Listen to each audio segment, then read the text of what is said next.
కేసీఆర్ హయాంలో ఈ విద్యుత్ శాఖలో జరిగినటువంటి అవకతవకల మీద జస్టిస్ ఎల్ నరసింహారెడ్డి కమిషన్ కేసీఆర్కి కొన్ని నోటీసులు అందజేసి ఆయన్ని విచారణకి హాజరవ్వాలని కోరగా కేసీఆర్ ఆ నోటీసులకి స్పందించకపోవడంతో ఆయన మీద అసలు నరసింహారెడ్డి కమిషన్ ఏం నిర్ణయం తీసుకోబోతుంది అనేది ఇప్పుడు సర్వత్రా చర్చనీయాంశంగా మారినటువంటి నేపథ్యంలో ఈ అంశం మీద మనం విశ్లేషణ చేసుకునేటువంటి ప్రయత్నం చేద్దాం. ప్రస్తుతం మనతో పాటు ఉన్నారు ప్రముఖ రాజకీయ విశ్లేషకులు, ప్రముఖ సీనియర్ జర్నలిస్ట్ సిఎస్ రావు గారు. ఆయనతో మాట్లాడదాం. Sir, hi sir. Hello. KCR పాలనలో ఈ విద్యుత్ శాఖలో జరిగినటువంటి అవకతవకల మీద justice L Narasimha Reddy commission KCR గారికి కొన్ని నోటీసులు ఇవ్వడం, ఆయన దాని మీద మొదటిసారి స్పందించకపోవడంతో మళ్ళీ రెండోసారి నోటీసులు ఇచ్చింది. ఆ నోటీసులకు కూడా ఆయన ఇప్పటివరకు స్పందించలేదు. ఈ నేపథ్యంలోనే ఆయన మీద ఎటువంటి చర్యలు తీసుకోబోతున్నారు అనేది సర్వత్రా చర్చనీయాంశంగా అయితే మారింది. దీని మీద మీ విశ్లేషణ ఏంటి? సో మొదటిసారి నోటీసులు ఇచ్చినప్పుడు టైం బౌండ్ పెట్టారు. టైం బౌండ్ పెడితే ఆ టైం బౌండ్ ప్రకారం హాజరు కాకపోగా ఒక లెటర్ రాశాడు ఆయన. ఏం రాశాడు? అసలు నీ కమిటీయే చల్లదు, నీకు చట్టబద్ధత లేదు, కాబట్టి నీ కమిటీ ముందు హాజరు కావాల్సిన అవసరం లేదు, ఎక్కడ అవకతవకలు జరగలేదు, నేను యూనిట్ ₹3.50 90 కోట్ చేశాను, కొన్నాను నేను. సో ఆ రోజు ఉన్నటువంటి అన్ని రేట్ల కంటే అదే తక్కువ, లేనిపోయిన రాజకీయ ఆరోపణలు చేసి రాజకీయంగా బురద చల్లటానికి తప్పితే దీంట్లో ఏమీ లేదు, అసలు నీ కమిషన్ నేను నమ్మను, అలాగే నీ చట్టబద్ధత లేదు, పో అని చెప్పేసి ఆయన ఒక లెటర్ రాశాడు. దాదాపు 4 పేజీలు 5 పేజీల లెటర్ రాశాడు. సో ఆ లెటర్ చూసిన తర్వాత నరసింహారెడ్డి కమిషన్ ఏం చేసింది, మళ్ళీ సమన్లు జారీ చేసి మళ్ళీ నోటీసులు ఇచ్చింది కేసీఆర్కి. లేదు నువ్వు వ్యక్తిగతంగా హాజరు కావాల్సిందేను, మాకు చాలా డౌట్స్ ఉన్నాయి, ఈ డౌట్స్ నువ్వు వ్యక్తిగతంగా హాజరయ్యి క్లారిఫై చేయాల్సిందే అని చెప్పేసి మళ్ళీ నోటీసులు ఇచ్చింది. మళ్ళీ నోటీసులు ఇస్తే చప్పుడు లేదు కేసీఆర్ దగ్గర. ఈలోపు ఏమైంది, విద్యుత్తుకు సంబంధించినటువంటి నిపుణులుగా తెలంగాణ సమాజం గుర్తించేటువంటి రఘు వీళ్ళు తోటి కొంత డిస్కషన్ జరిగింది. డిస్కషన్ జరిగినప్పుడు రఘు వాళ్ళు ఏమన్నారంటే, ఖచ్చితంగా దీంట్లో అవినీతి జరిగింది, 6,000 కోట్ల రూపాయల అవినీతి జరిగింది, ఇది కేవలం ఛత్తీస్గఢ్ నుంచి విద్యుత్ కొనుగోలు విషయంలో అంతవరకే 6,000 కోట్ల రూపాయలు అవినీతి జరిగింది, 6,000 కోట్ల రూపాయలు తెలంగాణ రాష్ట్రానికి నష్టం జరిగింది, కాబట్టి ఖచ్చితంగా విచారించాల్సిందని చెప్పి వాళ్ళు కూడా చెప్పారు. విద్యుత్ రంగ నిపుణులుగా తెలంగాణ ఉద్యమంలో బాగా ఫోకస్ చేసినటువంటి వ్యక్తి రఘు. కేసీఆర్ ఫోకస్ చేశాడు విద్యుత్ రంగ నిపుణునిగా రఘుని. అదే రఘు ఇప్పుడు ఏం చెప్తున్నాడు, 6,000 కోట్ల రూపాయలు కుంభకోణం సుమారుగా జరిగింది అనేటువంటి విషయం కమిటీ ముందు హాజరై సుమారుగా వ్యక్తం చేసుకోవడం జరిగింది. సో దీంతో ఇప్పుడు మరోసారి నువ్వు హాజరై నాకు వ్యక్తిగతంగా వివరాలు ఇవ్వాల్సిందే అని చెప్పారు. అసలు ఛత్తీస్గఢ్ నుంచే కొనాల్సిన అవసరం ఏంది? ఇప్పుడు సెంట్రల్ గ్రిడ్ ఉంది, సెంట్రల్ గ్రిడ్ ఉన్నప్పుడు సెంట్రల్ గ్రిడ్లో టెండర్కి వెళ్ళి ఎవరు తక్కువ ఇస్తే ఆ రాష్ట్రం నుంచి నువ్వు కొనుక్కోవాలి కదా, ఎందుకు నువ్వు ఛత్తీస్గఢ్ నుంచి కొనుగోలు చేసావు? ఒకటి, ఛత్తీస్గఢ్ నుంచి తెలంగాణకి ఇవ్వడానికి ఏదో క్యారిడార్ ఒకటి ఏర్పాటు చేశారు విద్యుత్ సరఫరాకి, ఆ క్యారిడార్ని ఉపయోగించుకోలేదు, అనవసరంగా ఒకటి ఏర్పాటు చేశారు, అదొక 1,000 కోట్ల రూపాయల దుర్వినియోగం అనేది ఇంకోటి చెప్తూ ఉన్నారు.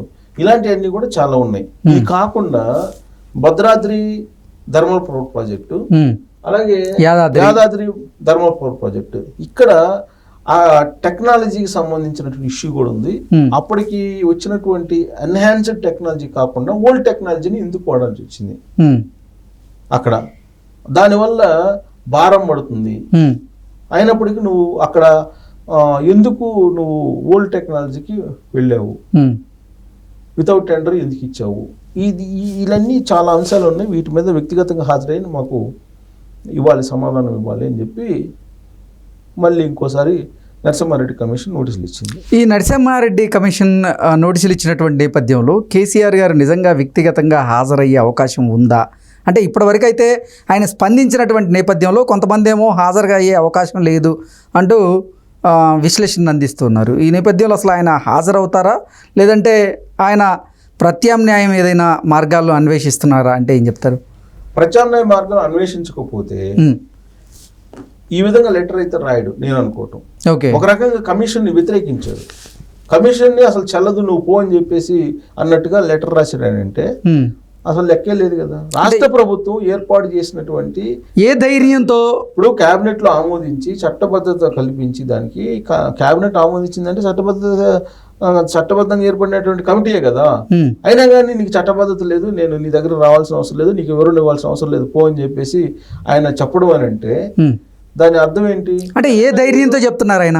వెనక ఏదో ఉన్నట్టుగా, వెనక ఏదో ధైర్యం ఉన్నట్టుగా, వెనక ఏదో అతని వెనక ఏదో ఒక పిల్లర్ అనేది ఉంది అనేటువంటి ఫీలింగ్ అయితే కలుగుతుంది కదా. రెండోసారి నోటీసులు ఇచ్చినా కానీ దానికి రిప్లై ఇచ్చి మళ్ళీ హాజరవుతాడని చెప్పేసి అనుకోవడానికి లేదు. ఎందుకంటే ఆల్రెడీ నేను హాజరుగాను పో అని చెప్పేసాడు ఆయన.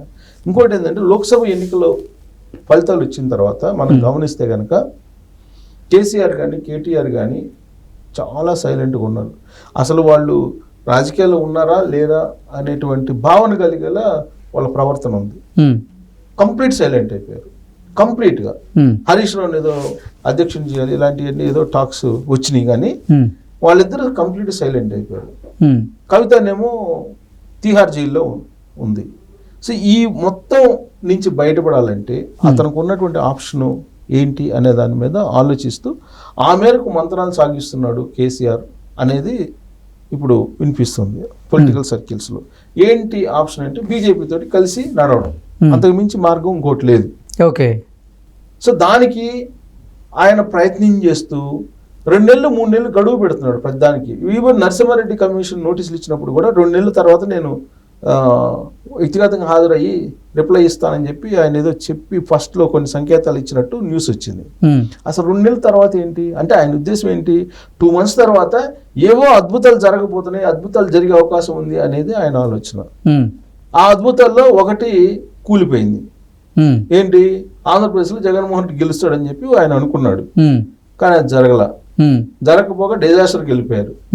ఆయన కనుక గెలిస్తే ఆయన ద్వారా ఏదో నరేంద్ర మోడీకి చెప్పుకొని బయటపడొచ్చు అనేటువంటి ఒక ఆలోచన చేసి ఉండొచ్చు వాళ్ళిద్దరి మధ్య ఉన్నటువంటి. రెండోది ఏంటి? సంకీర్ణ ప్రభుత్వం కూలిపోతుందని ఆశిస్తున్నారు. రెండోది ఏంటంటే ఇప్పుడు సంకీర్ణ ప్రభుత్వం భారతదేశంలో ఉంది. ఈ సంకీర్ణ ప్రభుత్వం ఎన్ని రోజులు ఉంటుంది? ఇది కూలిపోతుందేమో. ఇది కూలిపోయిన తర్వాత ఏదో ఒక అద్భుతం జరుగుతుంది, మధ్యంతర ఎన్నికలు వస్తాయి, లేకపోతే ఇంకోటి ఏదో జరుగుతుంది. కాబట్టి ముందు ఈ 2 నెలలు గడిస్తే పరిస్థితులు ఎటైనా మారచ్చు, అప్పుడు బయటపడచ్చు అనేటువంటి యాంగిల్లో నరసింహారెడ్డి కమిషన్ ఇచ్చిన నోటీసులకి అసలు రిప్లై కూడా ఇవ్వట్లా. దానికి తగ్గట్టు రాజకీయ పరిణామాలు తెలంగాణలో ఎలా కనిపిస్తున్నాయి అంటే రేవంత్ రెడ్డి ప్రభుత్వం ప్రమాదంలో ఉంది, రేవంత్ రెడ్డి ప్రభుత్వం పడిపోయే అవకాశం ఉంది అనేది వినిపిస్తుంది. పడిపోవడం అంటూ జరిగితే అధికారంలోకి ఏదో వస్తుంది? భారతీయ జనతా పార్టీ వస్తుందని కొంతమంది అనాలిసిస్ చెప్తున్నారు. భారతీయ జనతా పార్టీ వస్తుంది, కొంతమంది కాదు, భారతీయ జనతా పార్టీ వచ్చే అవకాశం ఉంది. కారణం ఏంటి అని అంటే ఆల్రెడీ కాంగ్రెస్ పార్టీలో ఉన్నటువంటి ఒక మంత్రి ఒక 10 నుంచి 15 మంది ఎమ్మెల్యేలని రెడీ చేసి పెట్టుకున్నాడు బయటకు వెళ్ళటానికి అనేది ఒకటి వినిపిస్తుంది. అలాగే బీజేపీలకు స్వతహాగా రావాలని కొంతమంది ఉన్నారు. కాంగ్రెస్ పార్టీలో ఉండేటువంటి ఒక 5-6 ఎమ్మెల్యేలు అనేది ఒకటి ఉంది. రెండేంటి? ఆల్రెడీ 8 మంది బీజేపీకి ఉన్నారు, 38 మంది వీళ్ళకున్నారు బీఆర్ఎస్ పార్టీకి. కాబట్టి ఆ 38 మంది 39 ఉన్నారు. వాళ్ళలో 3 వెళ్ళిపోయారు కదా కాంగ్రెస్ పార్టీకి. 34 మిగిలారు ఇప్పుడు ప్రజెంట్. నాకు తెలిసినంత వరకు 34 ఉన్నారు. అంటే 3 వెళ్ళిపోయారు, మొత్తం గెలిచిన వాళ్ళు 3 వెళ్ళిపోయారు, 34 ఉన్నారు అని చెప్పి అంటున్నారు. సరే 34, 35 మొత్తం మీద అరౌండ్ 35 వేసుకో. 35 + 8 ఎంత? 43. 43 ప్లస్ కాంగ్రెస్ పార్టీ మంత్రి చీల్చుకొని వచ్చేటువంటి 15, ఇది 15, 30, అది ఇది ఎంత అప్పటికి? 34 + 8 42 అంతేనా? అవును. 42 ప్లస్ ఈ ఒక 15, 42, 52, 57. సో 57 కాకుండా మిగతా ఇంకొక 60 కావాలి కదా మ్యాజిక్ ఫిగర్. 64 మ్యాజిక్ ఫిగర్ కాదు, 60. Magic figure 60. కాంగ్రెస్ పార్టీకి 64 వచ్చినాయి, మ్యాజిక్ ఫిగర్ 60. సో ఈ మ్యాజిక్ ఫిగర్ కోసం ప్రయత్నం చేస్తున్నారు.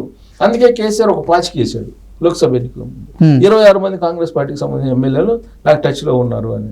అంటే ఇలాంటి పెట్టేసి బీజేపీ తోటి లైజనింగ్ జరుపుకొని బీజేపీ ప్రభుత్వాన్ని ఏర్పాటు చేయడానికి కేసీఆరే తెర వెనుకుండి ప్రయత్నాలు చేస్తున్నారేమో అనేటువంటిది ఒక ఇంటర్నల్ పొలిటికల్ సర్కిల్లో నడుస్తుంది. ఈ టాకు అంటే ఆ విధమైనటువంటి సాహసం ఎందుకు చేస్తారు? అవకాశం ఉంటే బీఆర్ఎస్ పార్టీ అధికారంలోకి రావాలి కదా అని చెప్పి అనొచ్చు.